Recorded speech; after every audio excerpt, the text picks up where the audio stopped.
Nós estamos naquela série sobre a reforma e falamos sobre já uma das afirmações da reforma, domingo passado, somente a Escritura. Se você não estava aqui, tem no site um pouco do relato na mensagem passada sobre a história da reforma, e eu não quero gastar muito tempo nisso hoje, mas hoje nós vamos falar sobre a segunda afirmação que estamos propondo, tirados destas 5 clássicas afirmações da reforma.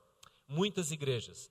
A minha filha, que mora em São Paulo, falou: pai, olha a surpresa, eu fui no culto domingo passado e foi a mesma sola escritura, ou somente a escritura, que foi pregado lá, e hoje ela foi novamente e ouviu uma outra afirmação. Então, em muitas igrejas, tanto aqui no Brasil como no mundo todo, e eu creio, temos orado para que Deus tome essas afirmações nas mãos dele e firme mais a nossa fé.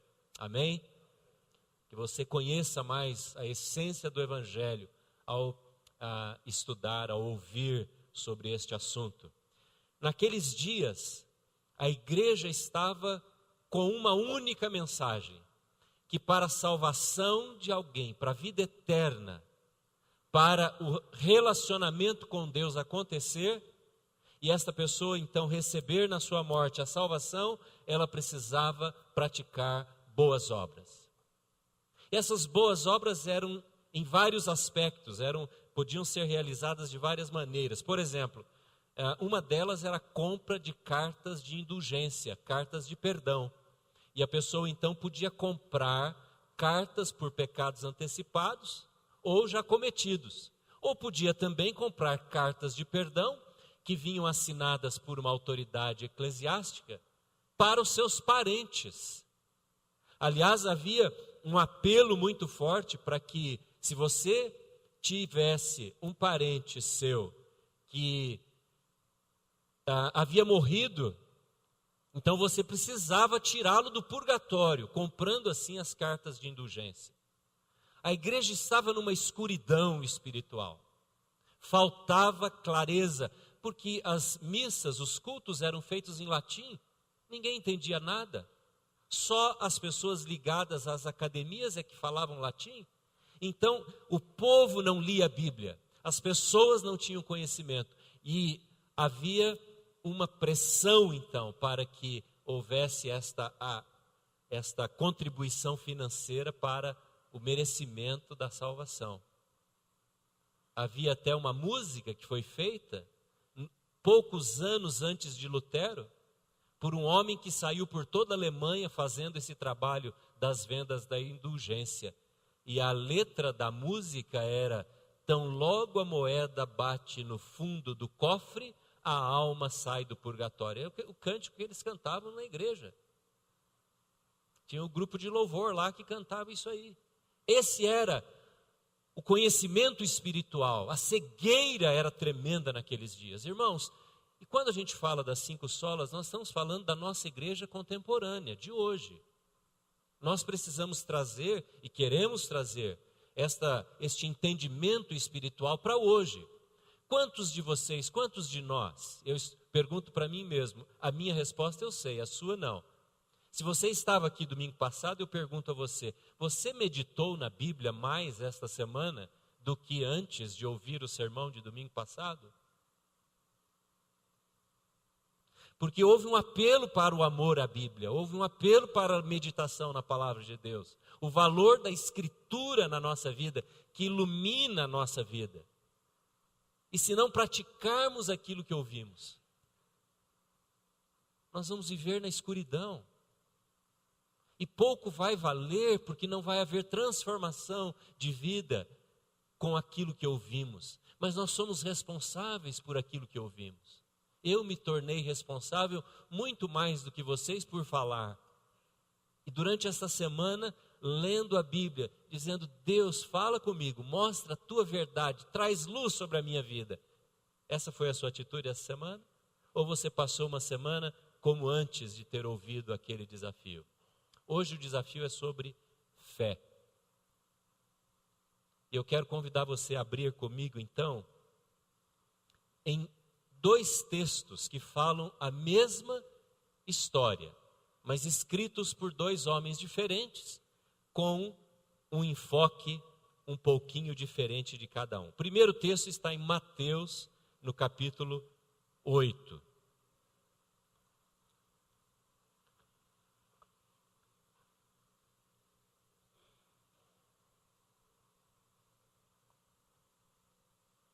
Mateus capítulo 8, versículo 5 em diante.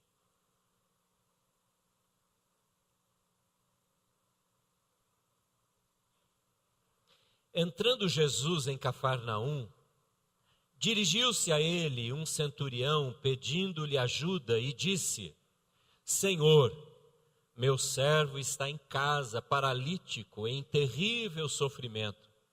Jesus lhe disse: eu irei curá-lo.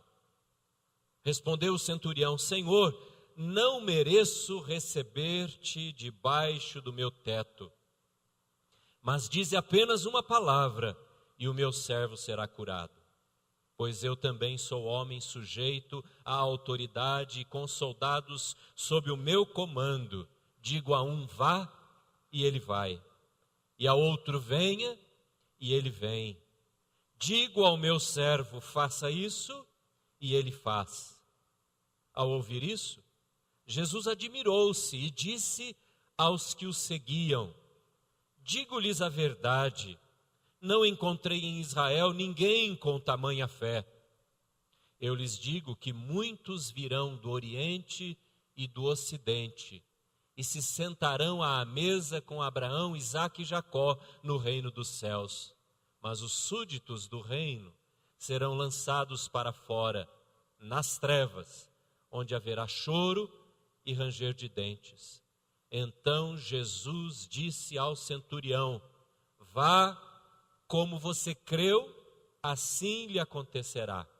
E na mesma hora, o seu servo foi curado. Agora leia comigo o outro relato da mesma história, só que agora escrito por Lucas. Por favor, abra lá em Lucas, no capítulo 7.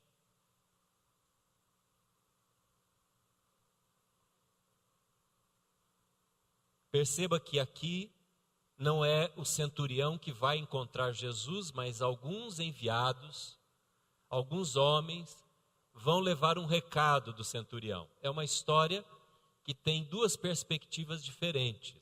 Isso é muito comum quando a gente relata uma história. Às vezes a gente dá enfoque em um aspecto e deixa de dar no outro. E aqui então há um teor um pouquinho diferente, a maneira de contar a mesma coisa. Tendo terminado de dizer tudo isso ao povo, Jesus entrou em Cafarnaum. Ali estava o servo de um centurião, doente, quase à morte, a quem o seu senhor estimava muito.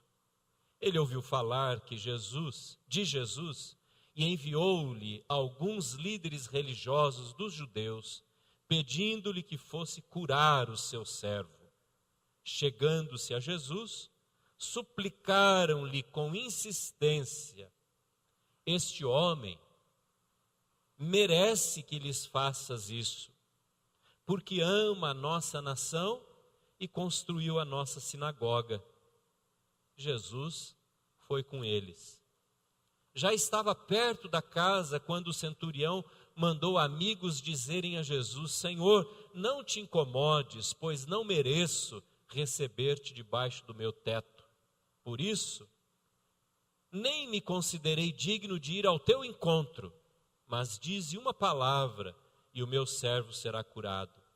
Pois eu também sou homem, sujeito à autoridade e com soldados sob o meu comando. Digo a um: vai, e ele vai, ao outro: venha, e ele vem. Digo ao meu servo: faça isso, e ele faz. Ao ouvir isso, Jesus admirou-se dele e, voltando-se para a multidão que o seguia, disse: eu lhes digo que nem em Israel encontrei tamanha fé. Então os homens que haviam sido enviados voltaram para casa e encontraram o servo restabelecido.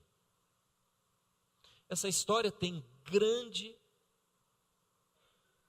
mensagem, grande conteúdo, grande ensino sobre fé. E por isso, quando eu estava pensando neste assunto, não pude deixar de lembrar deste centurião. Este centurião, que era um homem romano, ele não era judeu, ele era servo, ele era um oficial do exército romano, e sob as suas ordens estava um grupo de soldados que cuidava daquela região na cidade de Cafarnaum. Era um representante, portanto, do império, do imperador de Roma. E o que nós aprendemos com este homem, na verdade, são 4 verdades que eu quero compartilhar com você. A primeira delas é que, na etapa da descoberta e da revelação da fé deste centurião, em primeiro lugar, ele reconhece o seu pecado.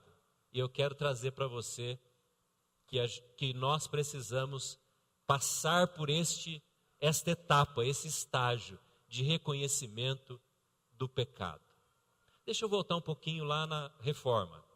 A experiência de Lutero, que foi de uma busca, ainda que na obscuridade do seu relacionamento, de estabelecer um relacionamento com Deus, passou por um senso de culpa incomparável. E o que ele recebia da sua própria igreja, da comunidade que fazia parte, dos grupos e do grupo de monges que ele então havia adentrado para ser ali instruído e fazer parte, era apenas que a comunhão com Deus vinha através de ações, de atos, de boas obras, de penitências. Por exemplo, a história conta que Lutero dormia em pedra gelada no inverno, muitas vezes indo para fora do mosteiro, dormir na neve, fazendo autoflagelação, impondo sobre si uma disciplina de jejum, de não comer e não beber, porque foi dito a ele que era através deste esforço que ele poderia conhecer o relacionamento com Deus. E ele faz isso. Ele, por exemplo, a história diz que ele ia 8 vezes, 6 a 8 vezes, no confessionário, pedir perdão pelo pecado cometido na hora anterior. Ele tinha uma perturbação espiritual, porque ele ainda não havia encontrado alguém que poderia dizer, está perdoado. Ele não tinha ainda lido Romanos capítulo 1, versículo 17, que diz, nós somos justificados pela fé. Esse é o tema desta noite. E até que isso não aconteceu, Lutero vivia perturbado, porque ele queria ter comunhão com Deus, ele queria encontrar-se com Jesus, gozar do relacionamento pessoal e íntimo com Deus, mas isso não acontecia. A visão que ele tinha era de um Deus distante e castigador, difícil de ser encontrado. Interessante que essa história do centurião revela um homem que está vivendo este primeiro aprendizado, esse primeiro momento. O que o centurião fala como um recado para Jesus? Você percebeu o que ele mandou dizer, ou ele mesmo teria dito para Jesus? Ele diz, Jesus, eu tenho uma necessidade enorme, eu tenho um servo querido que está doente, gravemente enfermo, com dores terríveis. Mas eu não sou digno de te receber em minha casa. A consciência de pecado daquele homem é tamanha que ele passa por esta experiência de dizer, eu sou demais pecador. Foi essa experiência, em primeiro lugar, que levou Lutero a ser o que ele depois se tornou, um grande líder, e um homem que trouxe uma revolução para o seio, para o meio da igreja cristã, porque ele teve um encontro com o seu pecado. Ele não sabia como livrar-se dele. Ele não sabia como livrar-se do peso da consciência. Ele não sabia como receber o perdão e a garantia de que os seus pecados estavam já perdoados pelo Senhor Jesus. Assim como este homem centurião, que por alta posição que tinha, alto poder que tinha, não deixou de reconhecer o seu pecado. Você se lembra da história da visão de Isaías? Isaías capítulo 6 há uma visão muito marcante e que traz esta convicção de pecado quando Isaías vê a glória de Deus e ele cai e diz: eu estou perdido porque eu sou pecador. Não há possibilidade, meu querido irmão e irmã, meu querido jovem, de você e eu termos um encontro com Deus sem convicção de pecado. Se nós não nos quebrantarmos diante de Deus e dizermos: eu sou pecador, eu não sou digno de nada do que o Senhor possa fazer por mim. O que acontece é que hoje nós estamos tão cheios de nós mesmos e as nossas opiniões e os nossos valores, nós discutimos e debatemos a todo tempo. Nós achamos, e a sociedade acha, que pode caminhar dando as costas para Deus, que não está mais havendo, amados irmãos, consciência de pecado. Eu sei de igrejas onde esta palavra hoje nem é dita no púlpito, pecado, porque isso ofende. Isso deixa a gente triste.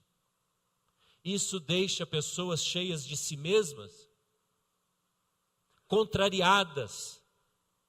Como alguém que discutiu uma vez com uma pessoa que estava ensinando para uma criança sobre a morte de Jesus e a remissão dos pecados, e essa pessoa veio e disse: como é que nós podemos tornar uma criança culpada? Isso vai agredir a criança, isso vai fazer mal para a criança.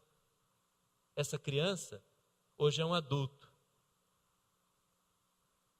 E ela representa bem a nossa sociedade, que não quer ouvir mais sobre culpa, penalidade, erro, necessidade de arrependimento, quebrantamento diante de Deus. Não é verdade? As pessoas querem achar os seus próprios direitos de viverem como assim desejam. E que ninguém fale, e ninguém aponte o dedo, e ninguém condene. Porque se assim fizer, então haverá polarização. Essa semana teve um evento bem polarizado aí na sociedade.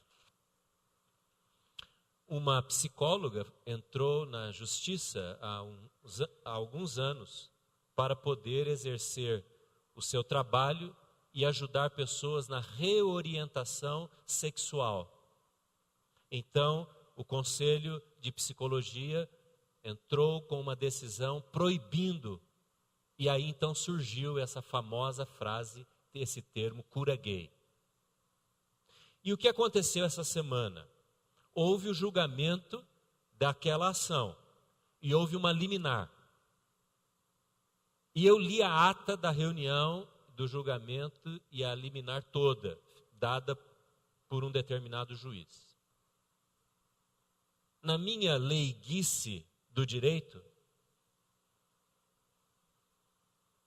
não pude entender todos os detalhes, então fui aos mestres. E fui a um mestre, doutor do Mackenzie, e vi o comentário que ele fez a respeito da decisão do juiz. E a decisão do juiz, pelo que eu havia entendido, e depois fui buscar o apoio em outros mais sábios, não é? Não há nada que ofenda, não há nada que contrarie, e a decisão dele, o texto da liminar, diz esta frase, que é permitido aos profissionais estudar ou atender de forma reservada aqueles que voluntariamente, vejam, voluntariamente, é o que o juiz está escrevendo na liminar dele, venham em busca de orientação ou de reorientação sexual acerca de sua sexualidade, garantindo-lhe assim a plena liberdade científica acerca da matéria, sem qualquer forma de censura, preconceito ou discriminação. No dia seguinte, pelo Brasil todo e na mídia, grupos de apoio aos movimentos LGBT saíram em manifestações e as redes sociais começaram a discutir o assunto. O que eu percebo através deste evento, desta semana, é que as pessoas, a nossa sociedade não quer ouvir coisas que contrariem os seus posicionamentos. E talvez entre nós tenhamos assim também, filhos que não querem ser contrariados, e os pais então ficam negociando com as crianças. Não, então para de gritar que eu vou cuidar de você. Então estuda que aí você tem o presente. Então você faz isso que aí eu te dou aquilo. Ao invés de simplesmente dizer, é isso que você tem que fazer, e se você não fizer, você vai ser corrigido. Determinado pela idade, logicamente. Estamos perdendo esta noção de dizer para nós mesmos e para as outras pessoas que dependem da nossa voz, isso desagrada a Deus, isto é errado, não agrada ao Senhor que você viva dessa ou daquela maneira. Eu não quero aqui, irmãos, ser legalista, você sabe que eu não penso assim. Mas esta é a primeira experiência que uma vida de fé passa na sua relação com Deus. Você quer viver uma vida de fé? Você quer de fato viver o que cantamos, rompendo em fé? Pergunte para Deus em primeiro lugar, Senhor, o que é que está me tornando indigno? O que é que está entristecendo o teu espírito? E aí então você vai começar a ser iluminado pela voz do Espírito Santo. E Ele vai falar ao seu coração, ao nosso coração. O que levou este homem a ter essa experiência de reconhecer o seu pecado e falar para Jesus, não vá na minha casa, eu não sou digno. A gente não sabe o que ele andava fazendo, né? Mas ele se via assim, eu não sou digno de receber a sua visita. O que levou essa situação foi a doença do empregado, não foi? Quem que estava doente na casa desse centurião? Um servo. Eu fico pensando, que bom que aquele moço ficou doente, não é? Porque aquele moço, doente na casa do centurião, possibilitou este encontro deste homem com Jesus. Possibilitou Mateus ouvir essa história, Lucas ouvir essa história e contar para nós, e nós estamos aqui falando dele hoje. Aquele centurião, ele abraça a provação. Eu sei onde eu posso ir. Eu vou buscar ajuda. E quando ele ouve que Jesus estava em Cafarnaum, ou ele mesmo vai, ou ele manda alguém, a gente não sabe o detalhe, como foi, mas aquela dificuldade o fez aproximar-se de Jesus e apresentar o seu pecado perante ele. Abrace a sua dificuldade. Não tenha medo dela. Nós queremos nos livrar das dificuldades. Mas é nessa dificuldade que Deus vai se fazer presente, vai gerar fé.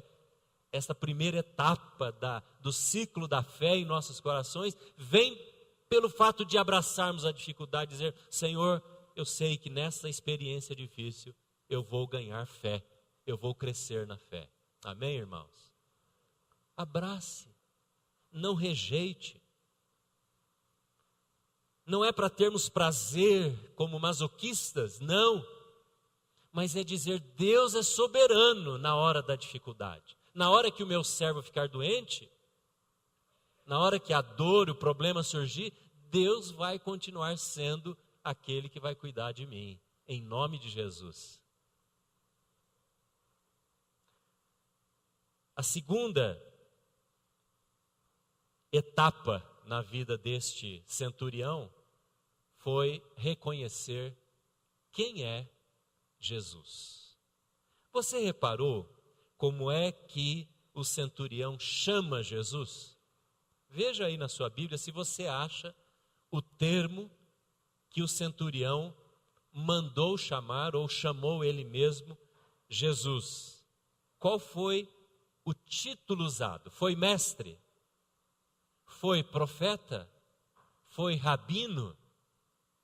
Qual foi o título que o centurião deu a Jesus? Senhor. Senhor. Quando ele vai dizer: não sou digno de te receber em casa, ele diz: Senhor, Senhor.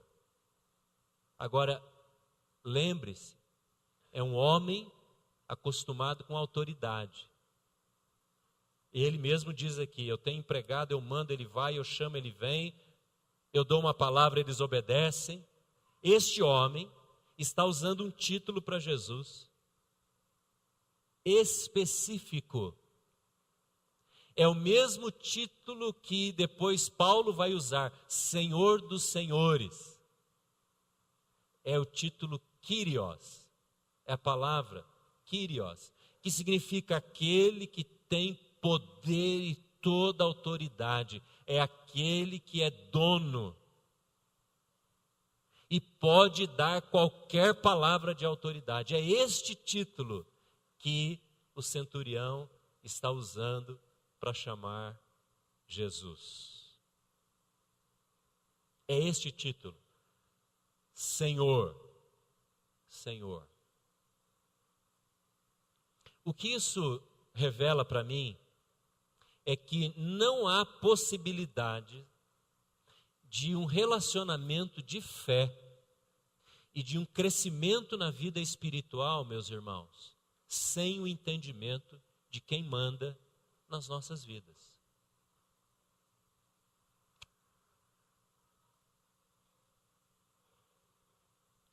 O que acontece é que nós vivemos em polarização. Às vezes, nos relacionamos com Deus de forma tão informal, tão amiga, aquele que anda ao nosso lado, aquele que consola o nosso choro, aquele que faz cafuné na nossa cabeça. E Deus é assim mesmo, Ele é assim. Mas perdemos o outro aspecto, a dinâmica da autoridade, do senhorio, do temor. Você compreende isso? E vivemos a nossa vida como se não tivéssemos que prestar contas àquele que é Kyrios, Senhor. Eu fui criado num ambiente familiar onde se falava Senhor para toda pessoa mais velha ou senhora. Você foi criado assim? As minhas filhas não me chamam de Senhor, mas eu sempre chamei o meu pai e chamo até hoje de Senhor. Eu chamava o meu avô de Senhor e eu pegava a mão dele e beijava, pedia bênção. Tem gente que nunca nem viu isso, não é? Mas quando você fala, usa essa palavra Senhor hoje, tem esse mesmo significado que teve para o centurião?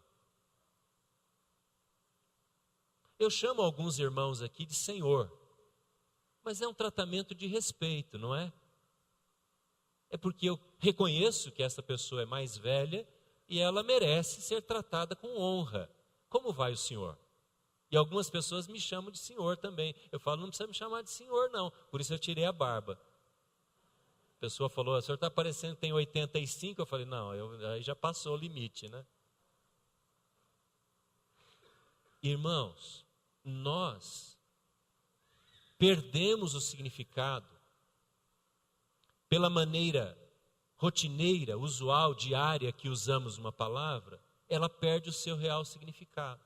Então, quando você lê na Bíblia, Senhor, não vá na minha casa, que foi o que o centurião falou, mas você hoje usa essa palavra de forma apenas respeitosa para com alguém, quando usa, não é? Porque hoje muita gente nem usa mais essa palavra. Nós não entendemos o que é que significa chamar Jesus de Senhor. No máximo é um tratamento respeitoso. É um tratamento assim de alguém que merece um pouco de honra, que está acima de mim. Mas esta não é a mensagem da palavra de Deus, porque Ele é dono da sua vida. Então não é você, nem sou eu, que decidimos as nossas decisões. É debaixo da autoridade dEle. A primeira pergunta é se isso o agrada, se isso alegra o coração dEle, se isso o honra, e depois a minha própria vontade.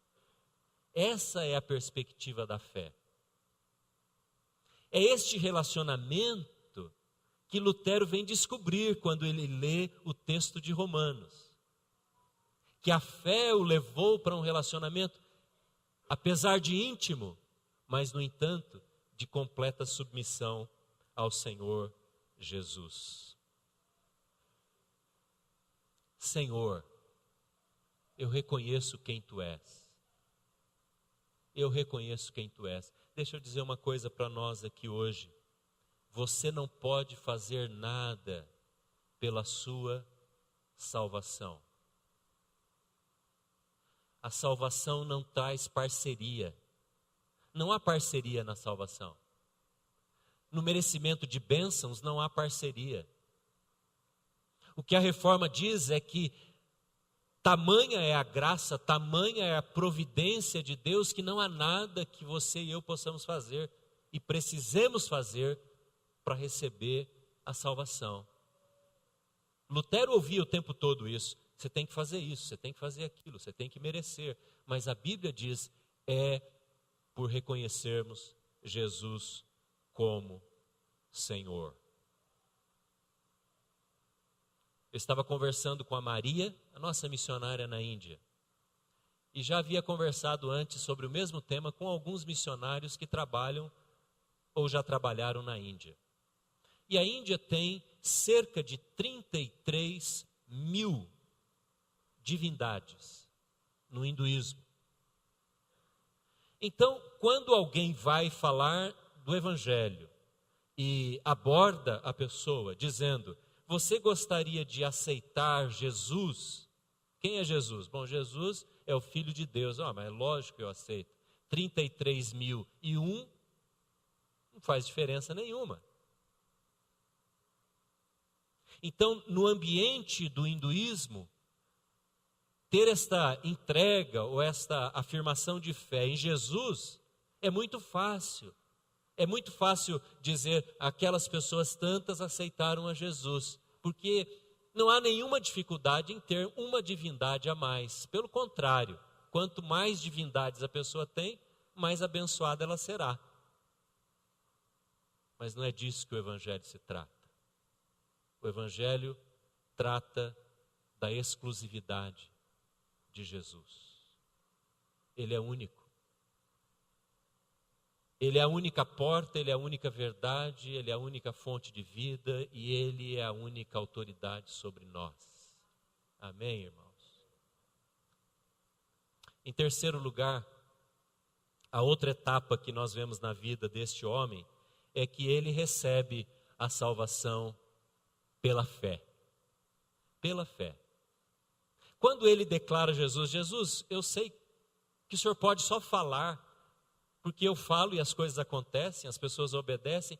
Fala apenas e o meu servo será curado. O que Jesus respondeu para ele? Eu nunca vi em Israel tamanha fé. Jesus olha para aquele homem e diz, esse cidadão é especial. este homem tem de fato uma compreensão do que significa confiar. Fé é confiar. E ele é elogiado por isso. É interessante que no relato de Mateus, se você puder abrir a sua Bíblia lá, se já fechou, mas no finalzinho da história,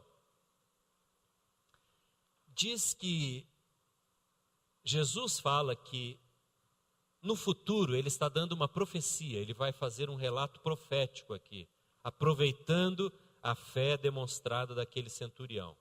Olha que interessante como Jesus ensina a partir da fé que aquele homem teve. Versículo 11 do relato de Mateus 8. Eu lhes digo que muitos virão do Oriente e do Ocidente e se sentarão à mesa com Abraão, Isaque e Jacó no reino de Deus. O que significa essa frase? Jesus está falando o que aqui? Parece que ele mudou de história. Quando este homem fala, Jesus manda o meu servo e ele ficará curado, dá uma palavra, Jesus elogia a sua fé e faz esta palavra profética. Muitos virão do Ocidente e do Oriente e se sentarão à mesa com Abraão, Isaque e Jacó no reino dos céus. Só dá para se sentar em comunhão com Deus através da fé. Este homem foi um dos primeiros não-judeus a se converter. Se você pega os evangelhos, nós estamos aqui no início de Mateus, capítulo 8, o outro é Lucas 7. Esse é um dos primeiros relatos de um não-judeu que vem à fé, que conhece a fé, que reconhece a Jesus e vai agora participar do reino de Deus, não sendo herdeiro de Abraão, de Isaque e de Jacó. Veja, me acompanhe. Os herdeiros pela fé da raça judaica, Abraão, Isaque e Jacó, são os discípulos, são os líderes da sinagoga que vieram falar com Jesus, falando do problema do centurião. Mas ali está um homem, ele é o destaque de um não-judeu, isto é, de um gentil. E Jesus toma a experiência daquele homem, da conversão daquele cidadão e diz: olha, assim como aconteceu com este homem, ele é apenas o anúncio, ele é o protótipo, ele é o início, ele é o exemplo do que vai acontecer. Muitos virão do Oriente e virão do Ocidente. O que é o Oriente e o que é o Ocidente, senão os povos gentios, para os quais Israel deveria ter sido luz lá no passado, mas não foi. E agora, Jesus está dizendo, está nascendo um novo tempo em que pessoas virão à mesa de Abraão, isto é, estarão em comunhão com Deus, poderão se sentar à mesa, porque reconhecem Jesus como Salvador. E ele continua dando uma outra palavra profética, na continuação do versículo, ele diz: no entanto, muitos súditos do reino ficarão de fora. Está aí na sua Bíblia assim? Muitos súditos do reino. Quem são os súditos do reino? Os judeus.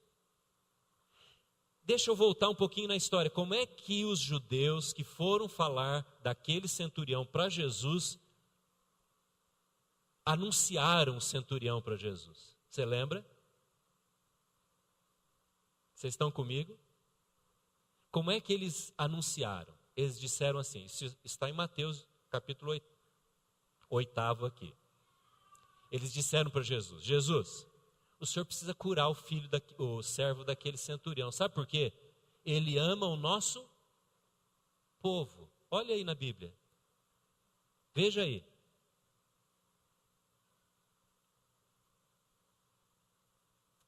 Em Lucas Esse relato está em Lucas, no relato de Lucas, no capítulo 7, no versículo...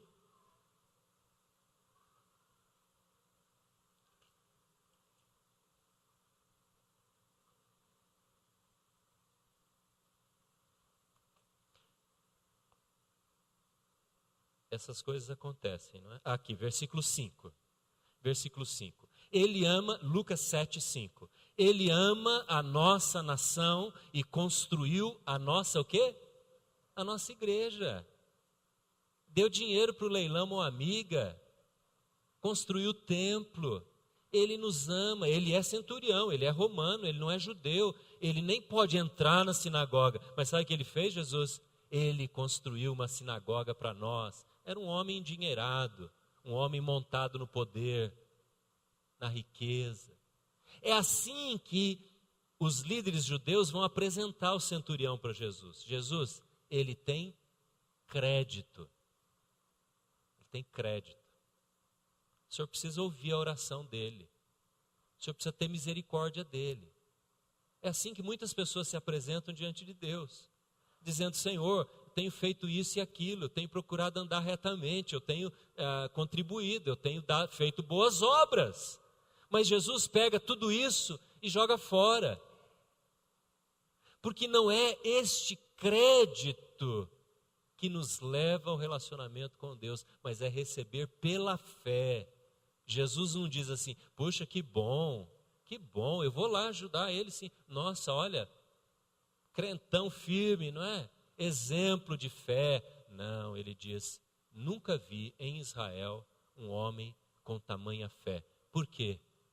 Não é porque ele tinha feito a construção, não é porque ele amava o povo judeu, é porque ele disse para Jesus: Jesus, se o Senhor falar, as coisas vão acontecer.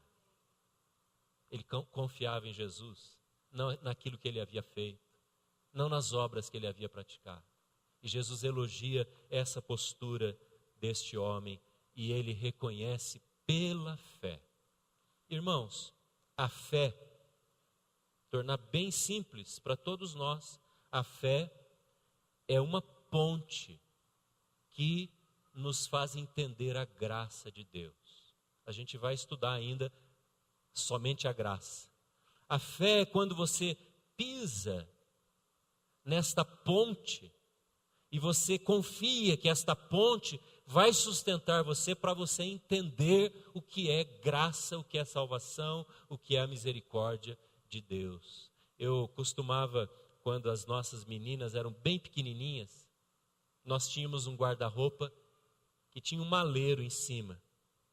Então, de vez em quando, eu tirava as coisas do maleiro, e ele era bem grandinho assim, e elas cabiam sentadas lá dentro do maleiro, na faixa aí de 3, 4 anos de idade.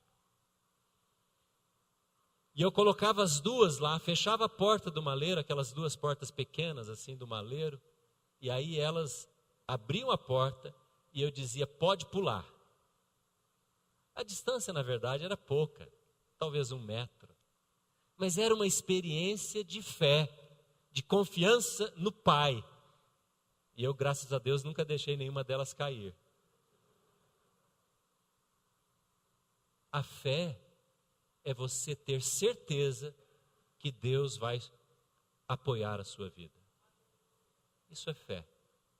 E é isso que o centurião revela. Ele revela tamanha fé, tamanha fé. E esta fé que possibilita comunhão, esta fé que possibilita sentar à mesa e ter relacionamento com Deus. E termina a história nesse 4º ciclo, quando ele se submete a Jesus. E lá está escrito: submeter-me a ele. Jesus disse ao centurião, para terminar a história: vá.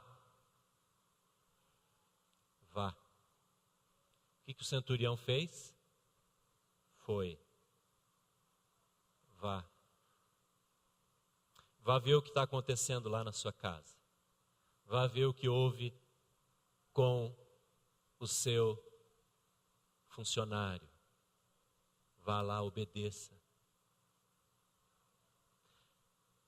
tenha fé, caminhe de volta para a sua dor, para o seu sofrimento, para o motivo que te trouxe até aqui e creia que, como você mesmo disse, eu vou falar e o seu servo vai ser curado. Foi o que aconteceu. Ele se submete. Você imagina um centurião, homem acostumado a dar ordens, e agora ele ouve ordens. Meus queridos irmãos, eu quero falar uma coisa para os homens aqui. Nós estamos tão acostumados a comandar. Você comanda talvez os seus filhos, você lidera a sua empresa, os seus negócios, você lidera uma sala de aula, você dirige pessoas. Que bênção isso.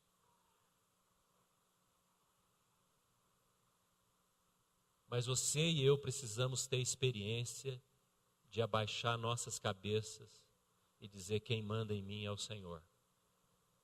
Não é verdade?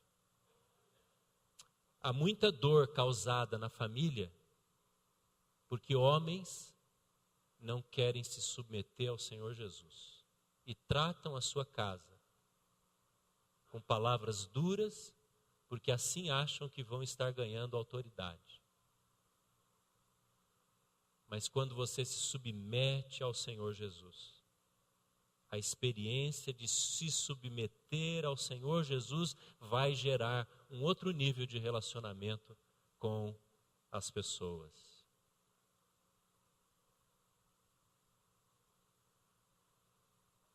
Eu quero terminar lembrando de um salmo.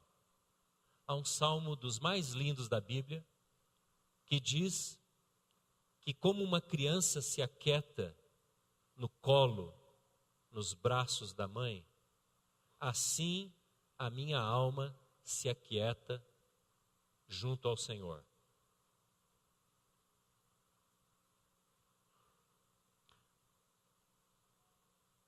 O que importa não é o que trouxe aquele homem para Cristo, que foi a doença do servo. O que importa é como é que ele voltou para casa. O que ele encontrou lá em casa. As boas obras, alguém que acha que tem crédito diante de Deus e que o fato de ser correto, de ser honesto, de fazer coisas boas, dá a ele mais direito no relacionamento com Deus, ofende o coração de Deus. É como um filho que só obedece porque vai ganhar alguma coisa. Isso gera tristeza no coração do pai que deseja, ou da mãe que deseja, uma submissão amorosa. Boas obras é a negação do amor incondicional de Deus. Eu ouvi uma entrevista da Madonna, uma vez, muito tempo, e ela estava terminando uma turnê, e alguém perguntou para ela: e agora, o que você vai fazer? Eu vou preparar a próxima. Mas por que tão rápido assim? E ela disse: é somente assim que eu justifico a minha presença neste universo, é fazendo alguma coisa.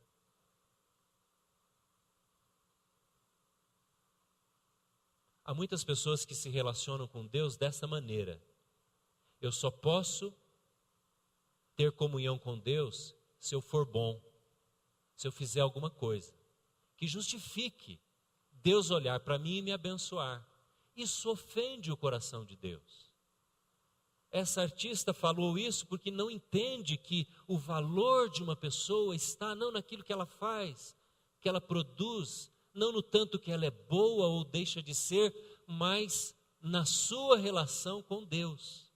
Por isso eu menciono o Salmo: aquele que se aquieta nos braços de Deus. Deus não ama você porque você faz coisas boas. Deus não ama você porque você ora de manhã, porque você lê a Bíblia, porque você dá o dízimo, porque você é honesto. Deus não ama você porque você tenta ser um bom pai, porque você tenta ser um bom pastor, ou um bom líder, ou um bom trabalhador, cidadão, etc. Deus ama cada um de nós porque Ele ama. É só isso. E se você nega isso, se alguém acha que pode conquistar o amor de Deus, está ofendendo o coração de Deus. Porque Deus nos comunica outra verdade, que é a verdade do amor incondicional. Mas nós buscamos justificar, como ela, justificar a existência, justificar a bênção, justificar ser ouvido por Deus nas orações. E aí quando a gente não é ouvido do jeito que nós gostamos, nós questionamos, mas Deus, eu sou justo, eu mereceria ter esta bênção. E Deus fala, você não entende o que é comunhão, o que é relacionamento, o que é sentar na minha mesa. Por isso que Jesus fala, muitos virão do Ocidente e do Oriente, e assim como esse homem, vão se assentar à minha mesa, isto é, vão ter amizade comigo. Jesus fala, já não vos tenho chamado servos, tenho-vos chamado amigos. Se você tem essa atitude para com Deus, então a oração vai ser natural. O desejo da leitura da palavra vai ser espontâneo. Mas se é porque você quer ser bom o suficiente, porque você quer cumprir as regras de maneira adequada, sempre vai haver um peso. Você não fez aquilo, não é assim?